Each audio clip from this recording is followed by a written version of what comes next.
Akong nahihirapan sa iyo sa ginagawa mo pagpapaliwanag. Yan kasing sinasabi mo, puro mga kasinungalingan. Kaya ayan o, hindi mo nasusunod-sunod. Gawin mo na lang kay totoo yan sinasabi mo.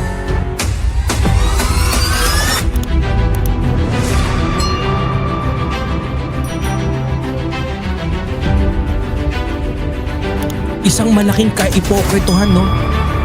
Every election pupuntahan yung iglesia ni Cristo. Magmamano.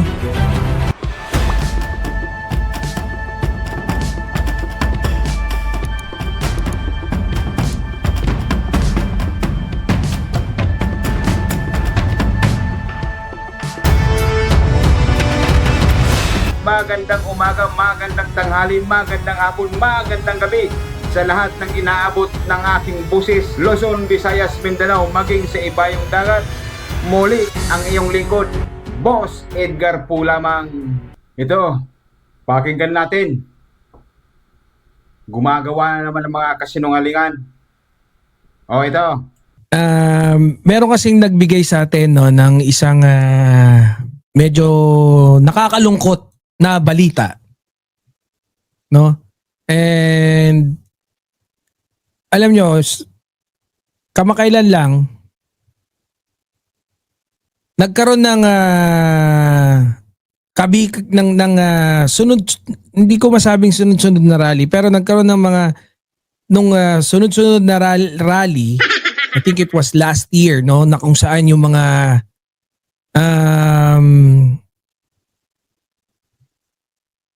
DDS, di ba? Meron silang Team Friday pa nga dyan sa EDSA o kung ano-ano man. And then nagkaroon din ng rally yung INC ng malawakang rally na kung saan proud na proud silang sabihin na dinaluhan nito ng 1,000,000 mahigit na katao na nagrally. No? Dito they took advantage. Ito talaga masama talaga loob ko diyan sa INC, no? Kaya kagaya yung paunang bungad natin nung introduction pa lang, ang sabi ko na talaga dati, no, and I think it's not going to be on the 16th. Ang rally ng INC is going to be on the 30 na rally. Iba yata yung 16. Alam mo, kanina ka pa. Hindi ko maarok ang iyong sinasabi. Hindi ko maintindihan eh.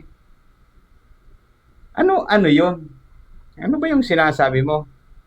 Yung mahigit 1,000,000 na rally daw ng Iglesia ni Cristo. Proud daw yung Iglesia ni Cristo. Pero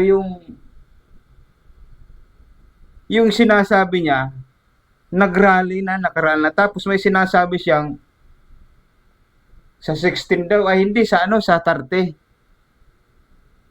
Ang gulo nga eh. Hirap na hirap magpaliwanag eh. Ano ba talaga? Ituloy na nga lang natin. Dito kapain nyo yung sige. mga, of course, yung mga madalas din nagrarally. They know what is happening. And meron nga nagbigay sa atin ng info. A1 info, of course. Ayan, sabi ni Boss Jordan. Ito, yung mga mga kaibigan natin na INC, no, na kung saan naging kasama natin, no, nung nagrally sila, nagkandak sila ng rally in the spirit of yung diwa ng rally ng INC, sinamahan natin dahil ang alam natin nun, ang sinabi nila, ipinagrarally nila yung hangarin ng mahal na Pangulo na wag na raw i-impeach si Sara Duterte. Yung sinasabi niya palang rally nung January, yung about kay Sara. Tapos mayroon naman siyang binanggit itong 16, hindi ito anyang 30. Ano ba talaga? Yung, alam mo, yung pagka-edit mo, hindi sunod-sunod. Ayusin mo kasi kung doon muna kay Sara. Doon ka muna kay Sara magsalita. Pagkatapos ng issue kay Sara, doon sa rally ng Iglesia ni Cristo, dapat dito ka na naman sa susunod. Baka yung sinasabi mong November 16 na yun.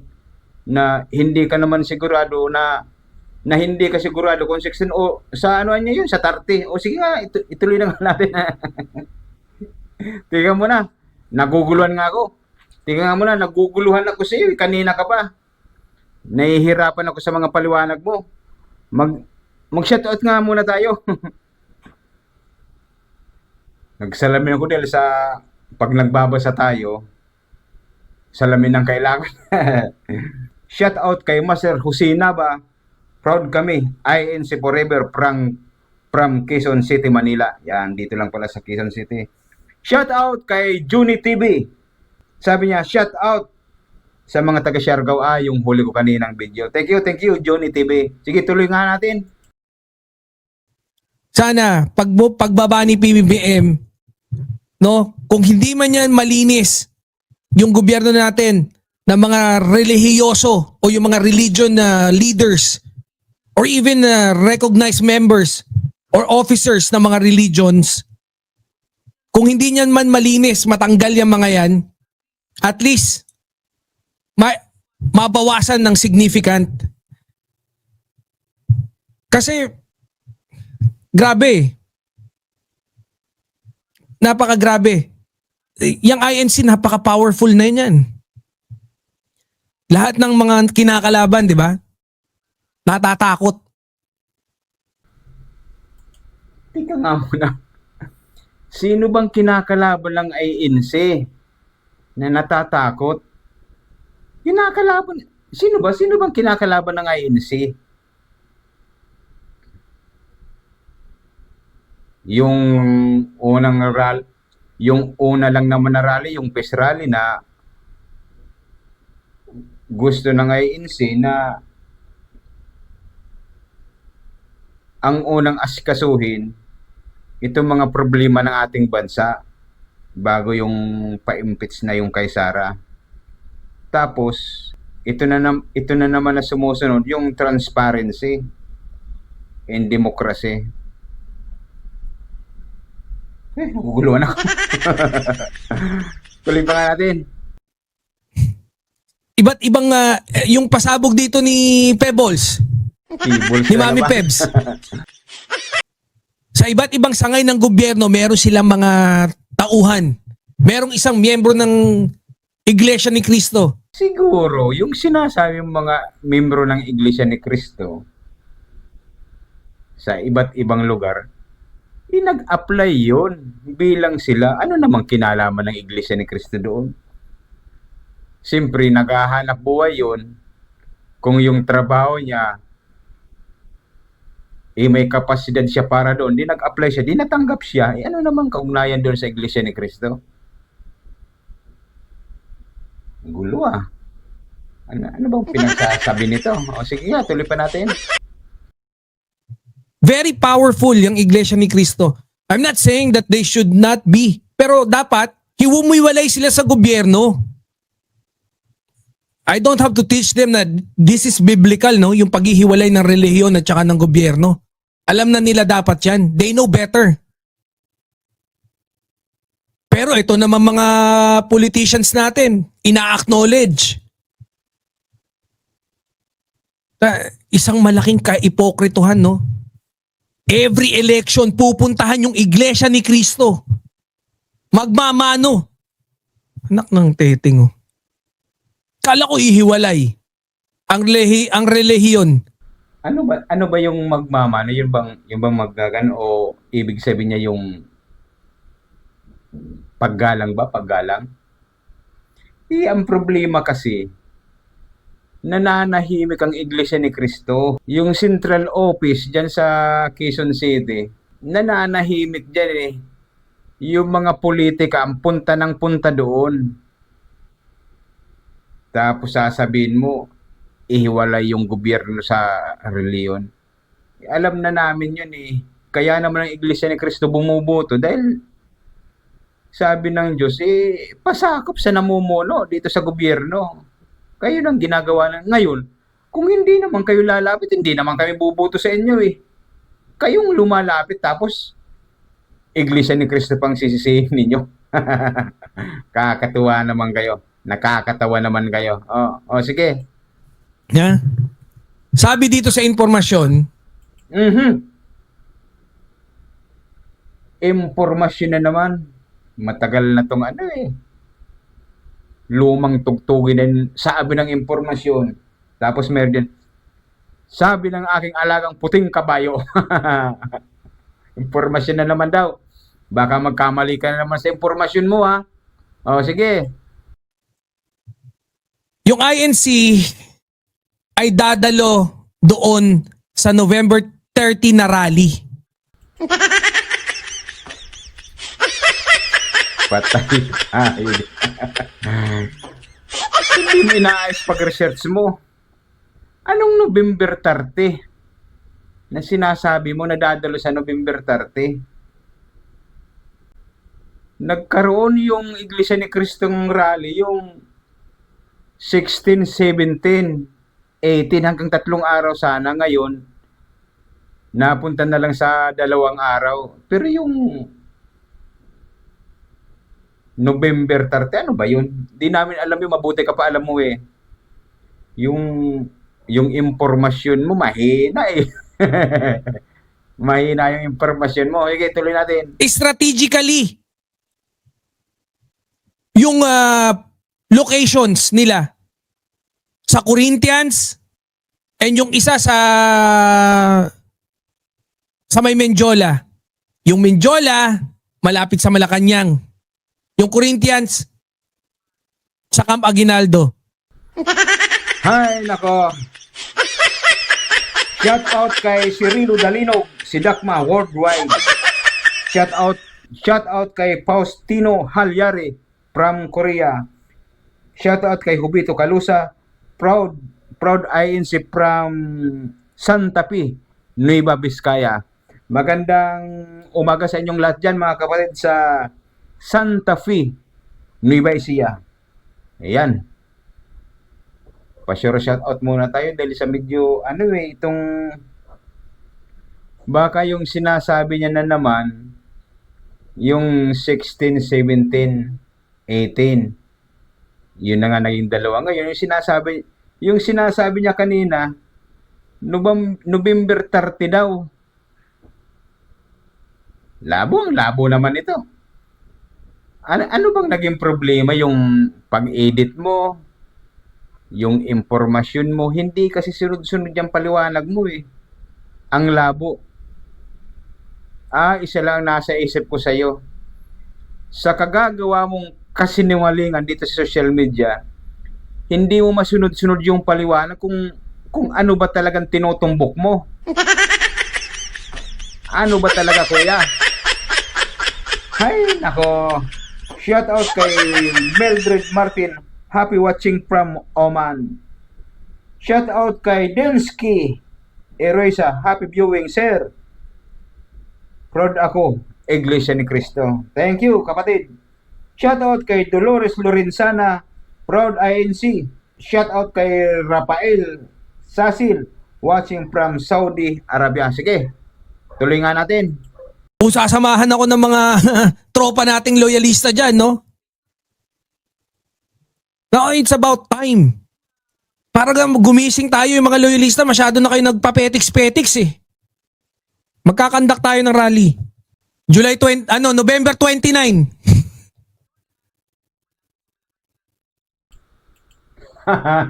November 29 daw. Natawan na lang siya sa sarili niya eh. Okay din to. Sige. So hanggang dito na lang mga kabayan, mga kapatid.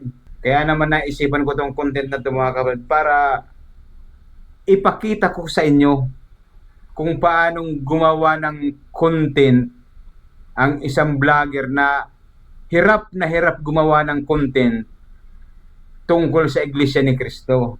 Dahil unang-una, hindi niya masunod-sunod kung ano talagang tinutumbok niya sa Iglesia ni Cristo. Nahihirapan siyang magpaliwanag. Dahil unang-una kasi, hindi naman niya alam yung nasa loob. Kapag ikaw hindi ka Iglesia ni Cristo, pinakikialaman mong Iglesia ni Cristo, wala kang makukuhang impormasyon dyan. Dahil unang-una, hindi ka naman Iglesia ni Cristo. Hindi mo naman naiintindihan ang nasa loob. Kayo ang akala kasi ninyo, yung Iglesia ni Cristo, yung mga ginagawa ukol lang sa buhay na to, yung politika, ano daw, trabaho, koneksyon daw, hindi. Kaya kami nag-Iglesia ni Cristo para maligtas kami sa darating ng paghukom. Hindi kasi ninyo alam yan eh. Ngayon, sa loob ng Iglesia ni Cristo, ang sinusunod namin dyan, yung kautusan galing sa Diyos, galing sa Ama, sa Biblia. Kaya kaming mga Iglesia ni Cristo, pansinin ninyo,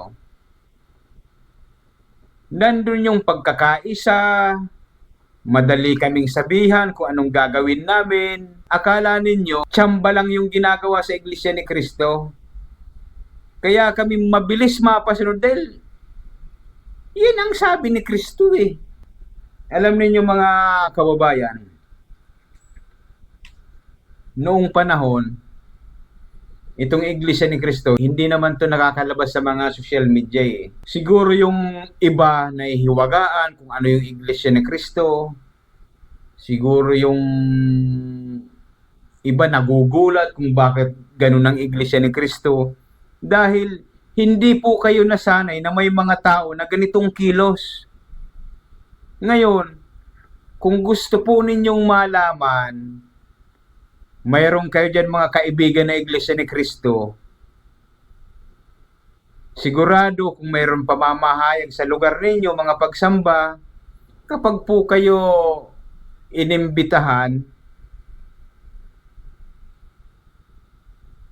paunlakan po ninyo, sumama kayo sa kanila para makita naman ninyo kung ano yung Iglesia ni Cristo sa loob. Mayroon naman kasi dyan nagsasabi na kapag daw dumalo sa pagsamba, paglabas Iglesia na ni Cristo, mali po. Mali. Napakatinding proseso po para maging Iglesia ka ni Cristo. Hindi po yung sumama ka lang Iglesia ni Cristo na. Napakarami nga pong gusto mag-Iglesia ni Cristo. Hindi makapasok-pasok sa Iglesia ni Cristo dahil yung nire-required, hindi magawa. May kaibigan nga ako, 5 years na hindi pa rin makapag-Iglesia ni Cristo. Pero gustong-gusto niya nang maging Iglesia ni Cristo. Bakit? Hindi niya natutugunan yung mga requirements ng Iglesia ni Cristo. Dahil unang-una, palipat-lipat siya ng trabaho, yung bilang ng pagsamba, yung pulong ng panalangin, yung bilang para sa bautismo, hindi niya nakukuha yung bilang na yon. O sigurado, hindi niya naman niyo naiintindihan yung pinagsasabi ko. Yun ang sinasabi ko kasi sa inyo mga kababayan. Napakarami po ninyong hindi naiintindihan sa loob ng Iglesia ni Cristo. Kaya yung mga impormasyon ninyo, yung sa social media ninyo, puro lang yung patsamba. Liban na lang sa mga vlogger na Iglesia ni Cristo, totoo yun. Dahil yun ang nakakaalam.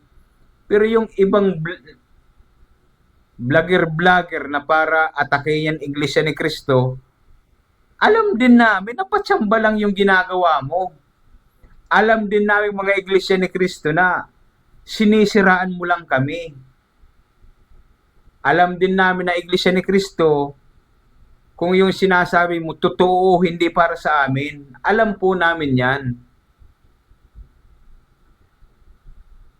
Kaya naman kami, katulad namin na nagsasabi dito sa social media, dinidipinsan namin ang Iglesia ni Cristo. Dahil yung nakakarinig kasi sa inyo, akala nila tama kayo. Sa aming mga Iglesia ni Cristo, yung sinasabi ninyo, walang problema yan dahil hindi naman kami naniniwala sa inyo. Ang nagiging problema lang kasi, yung mga kababayan natin, hindi Iglesia ni Cristo, akala nila, tama yung pinagsasabi ninyo. Kaya nga kaming mga Iglesia ni Cristo, wala kaming tigil sa pag-aakay sa mga kaibigan namin, sa mga kamag-anak namin na paunlakan kami na makadalo po kayo sa Iglesia ni Cristo. Wala naman pong masama kung kayo po dumalo sa mga pagsamba namin, sa mga pamamahayag. Mag-observe po kayo. Saka ninyo sabihin sa sarili ninyo kung ano yung nakita ninyo sa loob ng Iglesia ni Cristo. So, yun lang po mga kababayan, mga kapatid. Sa susunod pong talakayan po natin, ang iyong pong nakasama, walang iba, Boss Edgar po lamang. Bye-bye.